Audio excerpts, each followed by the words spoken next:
Hola, ¿qué tal? Si tuviera que definir con una sola película todo el cine que representa este director, sin duda alguna elegiría esta, Sacrificio, la última película de Andrei Tarkovsky. Al tener noción de que moriría dentro de poco y de que probablemente esta sería su última película, se podría decir que Sacrificio es el máximo representante de todo el existencialismo que Tarkovsky había ido madurando con los años. Para mí es su mejor película, también donde más virtuosismo se puede llegar a encontrar, también es la más clara o la más ordenada para lo que es Tarkovsky, por supuesto, y probablemente también es su película más compleja. Yo diría que sí, que es su película más compleja, la verdad. Se podría decir que es una película con la que Tarkovsky pues no estuvo dentro de los límites del máximo confort que podría llegar a encontrar, ya que es una película que se rodó en Suecia, en sueco y con actores suecos. Pero por otra parte contaría con el equipo habitual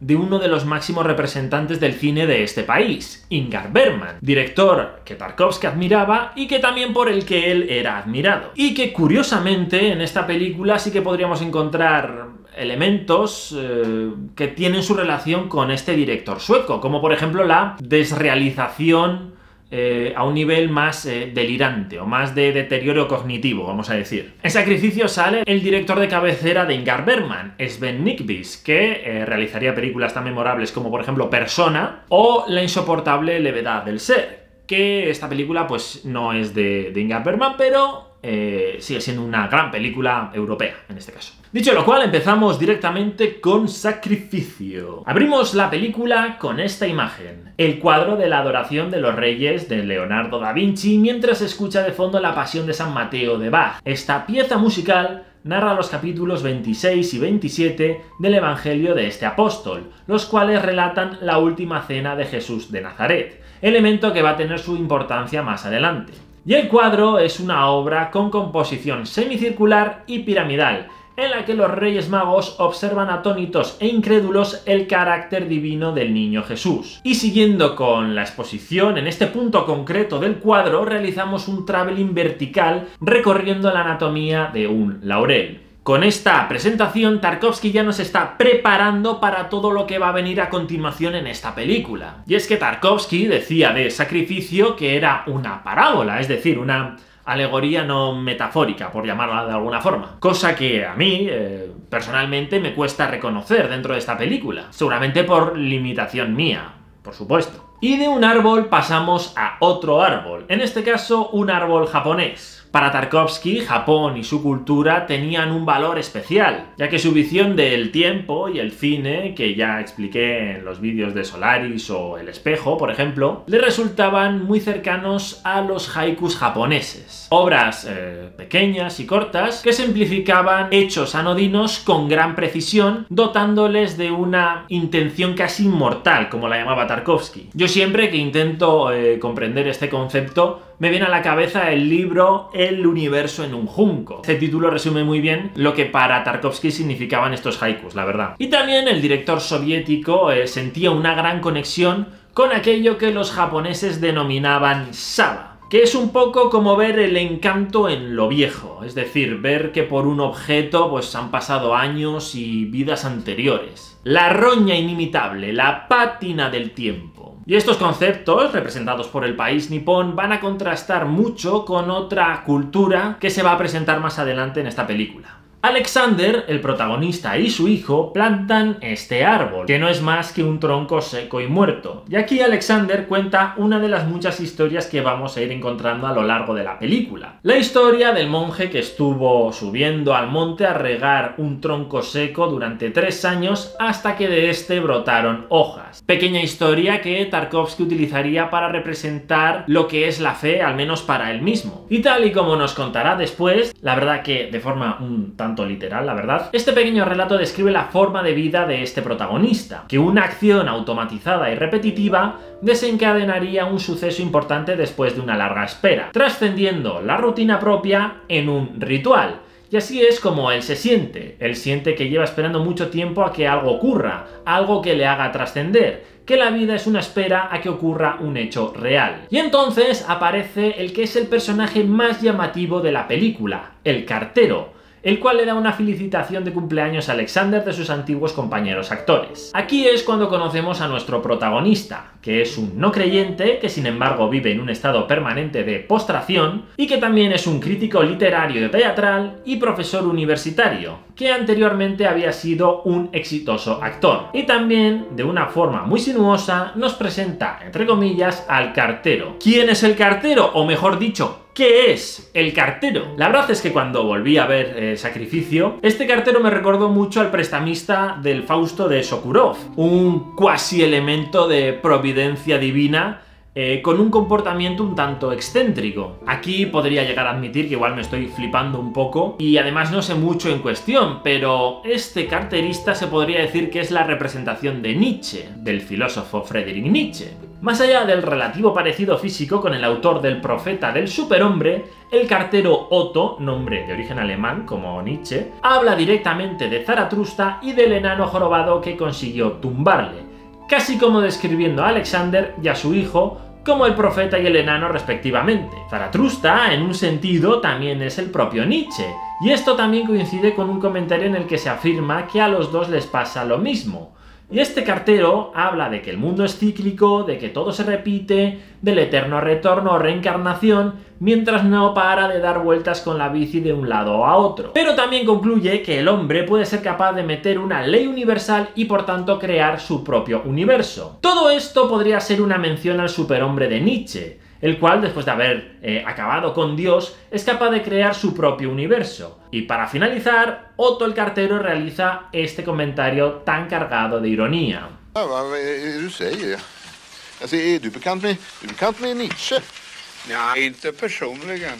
Podría ser una forma irónica de presentar los últimos años de locura del filósofo alemán. Y acaban su diálogo con la frase: si creo, lo conseguiré. Frase muy relacionada con el concepto de la fe de Tarkovsky, que por ejemplo vimos en Stalker. Como una especie de antítesis a la frase si no lo veo, no lo creo, que es, para poder verlo, tengo que creer. El enano, en el libro de Así habló Zaratustra, también es una creación a través del desdoblamiento del propio profeta. El símil de Alexander y su hijo, como si fuesen Zaratustra y Bufón, respectivamente, se va a potenciar más adelante cuando veamos cómo el hijo tumba a su propio padre, tal y como se cuenta en esta escena como el enano tumbó a Zaratustra. Escena muy interesante en el que realizamos cortes desacompasados para crear un barrido circular a través del bosquecillo. Recordemos que la circularidad está ligada al concepto del mundo cíclico de Nietzsche y el cuadro de Da Vinci que hemos visto al principio, culminando en un primer plano de Alexander, hasta que el bufón le derriba. Este tipo de composición, de pasar de un plano general a un primer plano, es algo muy tarkovskiano, por cierto. Hasta aquí todo muy fácil y muy ligerito, ¿verdad? Pues es el primer plano de la película. Además, este pequeño fragmento de Nietzsche y de Zaratustra, la verdad es que yo lo considero algo que no es trascendente para la película. No es determinante a la hora de sacar un contexto final a toda la obra. Yo lo achaco a estos momentos que también están muy presentes en otras obras de Andrei Tarkovsky, pero que podrían tener su origen o su empleo estaría más desarrollado en el realismo literario, ya no solo ruso, en el que existen momentos densísimos en el que los personajes hacen grandes monólogos grandilocuentes y divagan demasiado y hacen referencias a autores y a otros elementos, como si estuviesen potenciando de alguna manera un ahondamiento trágico. Momentos con gran carga simbólica que están en sintonía con el mensaje de la historia, pero que son más como una forma de enriquecer la propia obra que de aportar continuidad a la trama. Al menos esta es mi visión. Pero sigamos. Vemos que aparecen otros dos personajes nuevos, la mujer de Alexander y el médico. De momento solo se nos presenta al amigo de Alexander, que es un profesional ejemplar, un médico al que no le gusta hablar con la gente, seguramente una rareza en su profesión.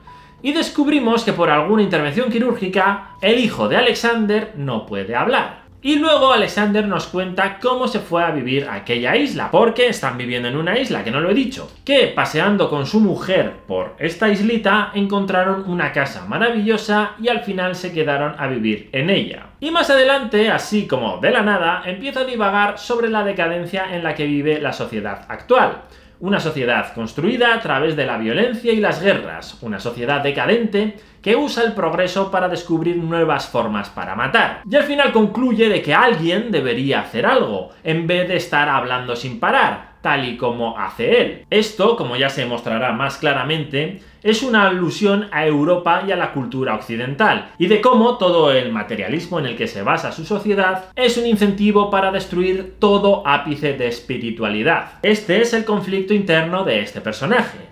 Soñar con el retorno de la persona a una vida normal o mundana, llena de idealismo y con responsabilidad interior, que se dirige no solo a uno mismo, sino también hacia los demás, para que en esta circunstancia sea capaz de llegar a realizar un sacrificio adquiriendo un estado existencialista más allá de la lógica normal, quedando libre del mundo material y de sus leyes. Tarkovsky siempre fue un gran defensor del idealismo, y se podría decir que toda su obra artística gira en base a eso, a buscar conceptos más allá de lo físico. Y también es curioso saber que, aun siendo un gran defensor del idealismo, Tarkovsky rechazaba frontalmente la abstracción, alegando que es un ejemplo de pretenciosidad vacua. En Tarkovsky sí que podríamos llegar a encontrar imágenes que se podrían asociar a la abstracción, como aquellas que vimos del planeta Solaris, pero sin embargo, por montaje, quedan completamente fuera de esta idea. Después de la escena del bosquecillo, pasamos a lo que yo llamo el momento Tarkovsky, un plano que bien podría ser un sueño, un recuerdo, una visión, diferenciado por utilizar una tonalidad cromática diferente, como premonición de lo que terminará por ocurrir. Volvemos al mundo real, y en él vemos unas pinturas cristianas. Varias de ellas, como el momento de incredulidad del Santo Tomás, guardan una gran correlación con el cuadro del inicio, en el que existe una gran sorpresa al presenciar algo tan divino. Y aquí vemos cómo Alexander, en su momento, fue un gran actor, uno tan bueno que, en parte por ello, enamoró a su actual esposa. Sin embargo, Alexander, en el momento más alto de su carrera actoral, decidió dejarlo, según él, porque le daba vergüenza sentir emociones ajenas. En realidad, él está vacío de emociones al estar bajo la vida materialista, y las intentaba rellenar con las de otras personas o personajes. Y llega Otto, con su regalo, un mapa de la Europa del siglo XVIII, mapa que encanta a Alexander por lo inexacto del mismo, ya que se realizó cuando aún no había materialismo y todavía no estaba implantada la tecnología suficiente como para ser tan exacto, y que aún así animaba a querer buscar más allá de la comodidad de sus fronteras. Una Europa en la que todavía se podía encontrar el apego a la fe. Y con el cuadro se nos hace una clara referencia a lo que es un sacrificio. Varje present innebär väl en uppoffring. Es decir, un regalo con intención, no un mero regalo por cumplir. Un regalo que busque homenajear a quien vaya dirigido sin importar cuánto haya costado. Eso es un verdadero regalo. Un regalo, al fin y al cabo, es un sacrificio. La capa más alta de altruismo. Al menos un buen regalo. Y después nos encontramos otra referencia al conflicto de Alexander, la historia de la cucaracha. Här kommer en kackerlacka springande runt en tallrik och inbillar sig att hon rör sig framåt. Mycket målmedvetet. La cucaracha terraplanista, otra referencia más a la circularidad, a la reencarnación y a todo el concepto de estar esperando que algo real suceda, como ya hemos ido viendo a lo largo del vídeo. Y tenemos a María, una actriz con un gran parecido al del personaje de la mujer de Tarkovsky en El espejo, personaje que esconde una gran importancia que Tarkovsky nos va a presentar de la siguiente manera. Tallrikarna, ljusen, vinet. Y nos lo dice a la cara, nos dice a la puta cara que tiene que preparar la mesa para la cena. La última cena de la Pasión de San Mateo que hemos visto en la música de Bach, por cierto. A los elementos que menciona, la verdad, no les he conseguido sacar ningún significado más allá del vino. Pero me resulta una total declaración de intenciones esta forma de introducirnos a este personaje. Me resulta realmente curiosa, no sé si decir bermaniana, la verdad. Y después seguimos conociendo más cosas del cartero Otto, que es un coleccionista de hechos aparentemente mágicos que tarde o temprano demostrarán ser verdad. Otto dice tener unas 300 obras milagrosas de este tipo, en concreto 284, y sorprendentemente este número tan corriente, tan sin más, resulta que es un número angelical, un número que denota optimismo y de que recibirás un suministro infinito de abundancia en tu vida. No perdamos la referencia, Tarkovsky un poco esotérico sí que era. Después de esto cae al suelo y alega que le ha rozado un ángel maligno, una premonición de que va a ocurrir algo malvado. Y de pronto aparecen aviones, esa tecnología occidental que solo trae destrucción. Y vamos a uno de esos momentos Tarkovsky, en los que vemos una imagen más sombría, en el que Alexander llama a María hacia la cámara y este aparece por la derecha. Sensación de irrealidad con el que Tarkovsky juega en muchas de sus películas, como vimos en Stalker. Ahí Alexander ve el regalo que le hizo su hijo, una pequeña maqueta de la casa de Alexander, un resumen del amor que siente este personaje hacia la casa y a su hijo, el cual quiere con locura. Más tarde pasamos a la escena en la que Otto y Alexander ven el cuadro de Da Vinci, y después ocurre el mayor golpe de efecto de la película. En la televisión, alguien está hablando de que va a ocurrir una catástrofe, que va a poner en riesgo la vida de la gente. Y mientras tanto, apelan al orden y a la razón para poder superar esta crisis. Es decir, negando totalmente la fe esperanzadora del idealismo. Y esto es lo que nuestro protagonista ha estado esperando todo este tiempo. Cuando decía que la vida es esperar a que ocurra algo real, este es ese hecho real, ese momento de crisis que implica un sacrificio para un bien mayor, y decide renunciar a su familia, a su casa, a su hijo e incluso a hablar y a todo lo que él apreciaba para un bien común. Reza un Padre Nuestro y se escuchan unas monedas caer. Volvemos a ese mundo irreal en blanco y negro.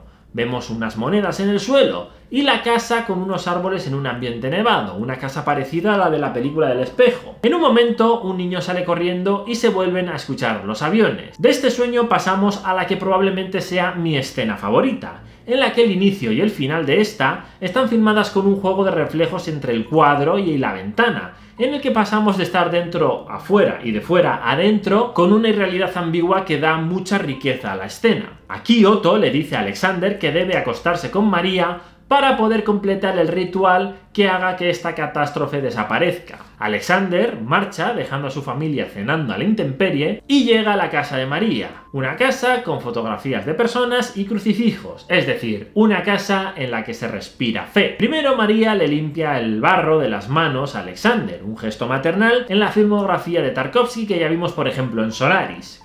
Aquí Alexander cuenta otra historia, una historia relacionada con la expresión japonesa del Saba, en la que su hermana se cortó el pelo y su madre lloró por ello, ya que había perdido ese pelo que tanto tiempo y tantos años había tenido. Alexander pide a María que se acueste con él.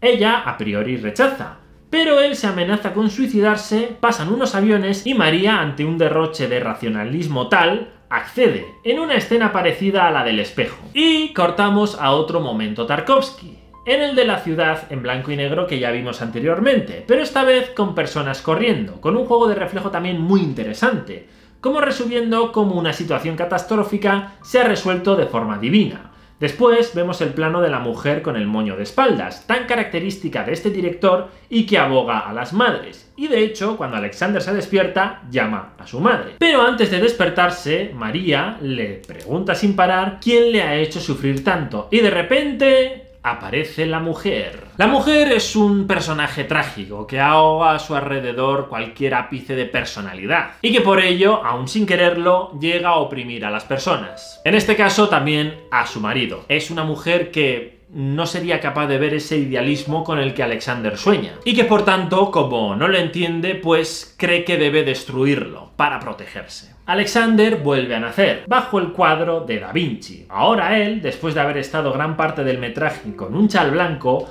ahora se pone una bata negra, una bata con el símbolo del yin y el yang, en contraste entre un estado y el otro después de haber nacido. Oye que existe música japonesa, y la paga. Tengo que mencionar en este punto que es muy extraño el uso de la música diegética en este director, ya que toda su teoría acerca de la música era de lo más restrictiva con este elemento. Sin embargo, Alexander corta la música. ¿Por qué? Porque este no es el momento de ponerla. Alexander ve a su familia abajo, la cual parece delirar completamente. Se marchan gracias a una nota que Alexander escribió. Y en este momento, nuestro protagonista cumple su trato de sacrificarlo todo por haber conseguido superar la catástrofe anterior. que no queda claro si realmente ocurrió o de si fue un sueño. Decide quemar la casa, y es en este cambio, en este momento, en el que la música japonesa sí que tiene sentido. Y aquí vemos el plano más memorable de la película, un plano en el que Alexander va corriendo de un sitio a otro mientras la casa arde, porque para separarse de su familia se vuelve loco, completando así su sacrificio. Una ambulancia se lo lleva y volvemos al árbol del inicio, el cual está siendo regado por el niño, que de repente consigue volver a hablar. Y acabamos con el traveling vertical que vimos en el cuadro inicial, hasta acabar con las ramas con el sol de fondo, ya viendo una luz en el mundo lúgubre y nublado que hemos visto al principio. Se ha obrado el milagro.